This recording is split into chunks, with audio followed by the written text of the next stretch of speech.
little bit about me. I just graduated in May, and I've been kind of struggling with the idea of law school for the past 2 years. I, I, it's my goal. I want to go to law school, but at the same time, I'm not the best when it comes to standardized testings. I've never been good at taking tests, and my GPA is not like as high as it could be. It's a 3.45. Um, and I know I need to ace the LSAT in order to get a good scholarship. So, Right.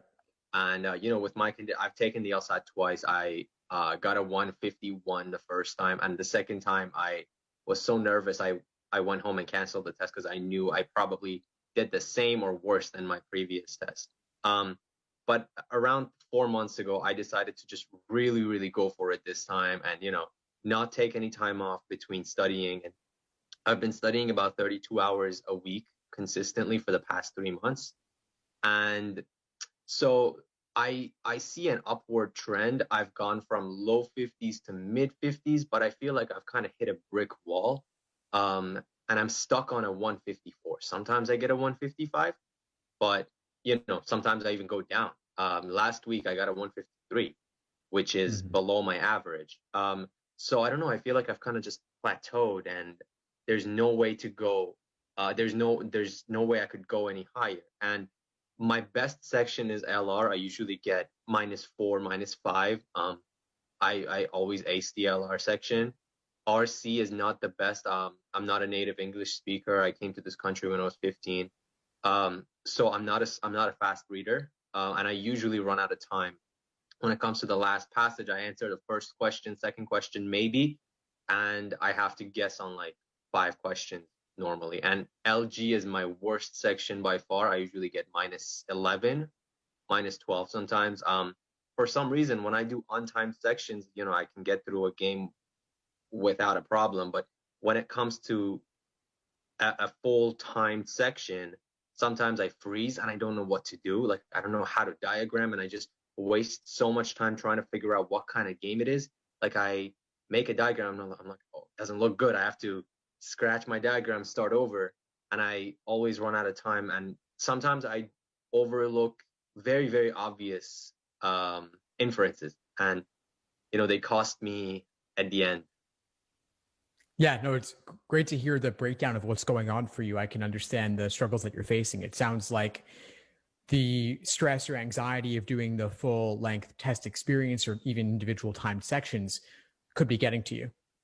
And so I'm wondering, in part, what you might be doing in terms of trying to mitigate that specifically, in terms of mindfulness, meditation, relaxation, yoga, things in that general category, and then what you're doing in terms of your review process after the fact to pinpoint exactly what might have been holding you back and what your review process looks like.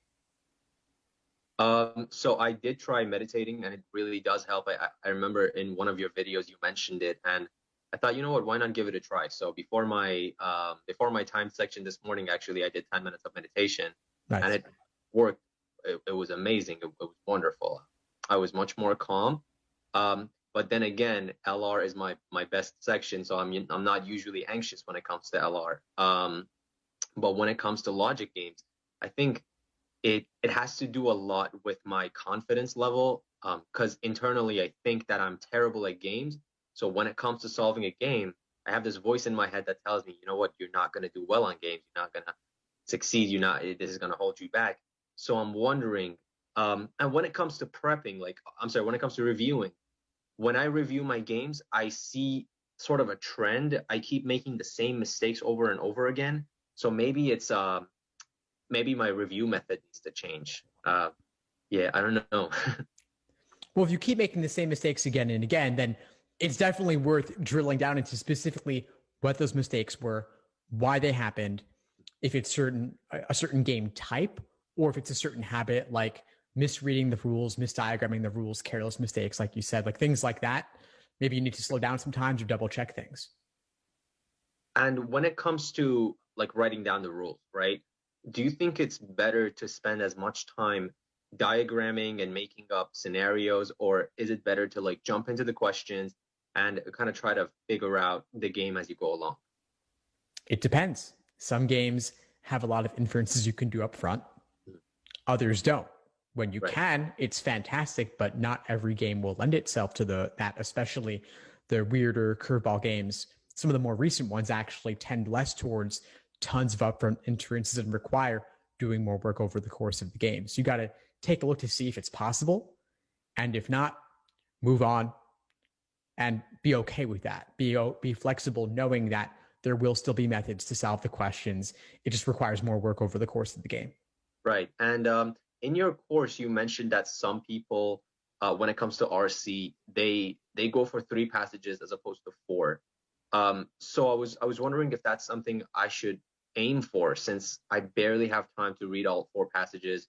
And I kind of rushed through the first three passages in order to get to the fourth one. And I tend to mess up a lot because I'm like in a hurry. I'm trying to finish it up as fast as I can. So I was wondering, maybe if I go for three passages, then it would increase my accuracy. What do you think about that? What's your goal score? Like 159, 158 above. Okay, I Uh, mean, it's possible that solving three passages thoroughly could be sufficient for you if you can get the games and logical reasoning up. yeah, In yeah, particular, since you said that was a struggle area. Reading comp, though, yeah, I mean, you still got time to work on it too, and you just joined the course. There's a ton of resources on reading comp specifically. I have the deep dive classes I've been doing recently. I would suggest you work through those and see if that might change something about your approach. yeah. So I have about 6 weeks left. I'm taking the January LSAT, and that's another thing. So if I, let's say, don't get my desired score in January, do you think I should take the February test or just wait until the next cycle? Well, if you take the February LSAT, I would probably suggest you wait until next cycle. I recommend that January be the latest. Could February could February be okay? Maybe, but odds are a little bit lower at that point in the cycle. There's less scholarship money available, and so if you can't get where you want to be by January, it might be worth retaking and then applying next cycle. Got it, got it. And when it comes to like applying to law schools, I have a list of 23 law schools that I'm interested in, but I need to narrow that list to maybe about 15, because I don't want to apply to 23 law schools. So what criteria should I look at besides, let's say, their median GPA, their median LSAT, and oh, how far would you say the median should be from what my score and my GPA is? Should I just go for the ones that I fall into the 50th percentile, or maybe, go for the ones that I'm a little above their average? So what's your approach on that? Well, my approach probably isn't that different from what most other people would suggest. I'd say look, but don't just think about medians specifically. You have to also look at your soft factors to see if that might make you a relatively stronger candidate in certain ways. And then I would also cast a wide net. I mean, 15 schools is fine. I'm curious why you said not 23, though. Not that I'm suggesting you should do 23, but why not? I mean, I feel like it's maybe it may be too much, because I've heard that most people apply to maybe 9 or 10. So 23 compared to 9 is like, whoa. All depends on your goals. All depends on your goals, how Right, important it is to you to maximize the opportunities you have available to you. right, So right. if you were going to say to me like, I don't want to spend that much on application fees, I have a really really tight budget for application fees, that is a reasonable consideration. But or if it's just that you don't want to do that many applications, and certain schools have unique essays you'd have to write separately, which they typically don't, that might have been another consideration. But let's just say you're going for 15.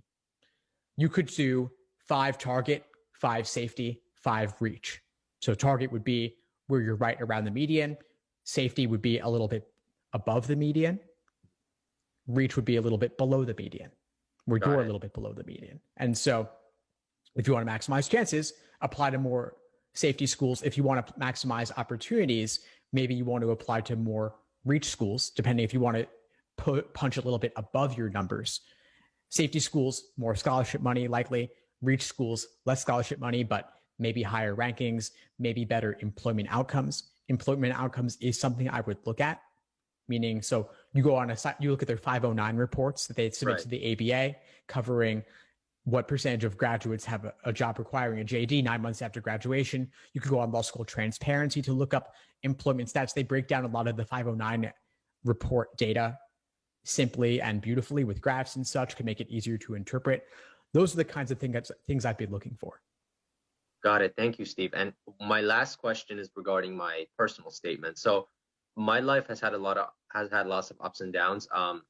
I was, I've lived in multiple areas of the world, and that hasn't been an easy path for me. So when it comes to writing my personal statement, I have two different versions, and they are very different. I mean, one makes me seem in one of them I take sort of a victim approach, where I tell how I've been victimized and how traveling a lot as a refugee and living in different parts of the world temporarily has affected me mentally, and how I've kind of lost touch with my true identity. And the other one, I sort of explain how it's made me realize that I'm different, and being different is not, a terrible thing. So which approach do you think law schools appreciate more?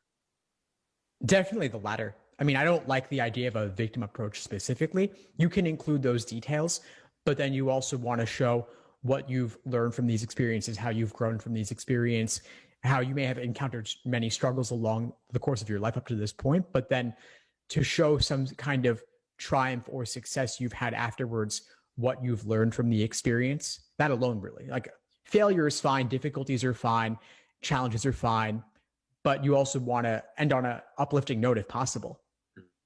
Or maybe it's possible to include some details in a diversity statement or in an addendum, and then include others in the main personal statement. And by the way, we're running law school application essay workshops fairly frequently inside the course. I've run about 10 of them already. And so if you ever want to submit your drafts, I can add them to the agenda for an upcoming workshop. Yeah, that would be wonderful. And I see that we have 1 minute left, so I'm going to make this quick. It's regarding the diversity statement.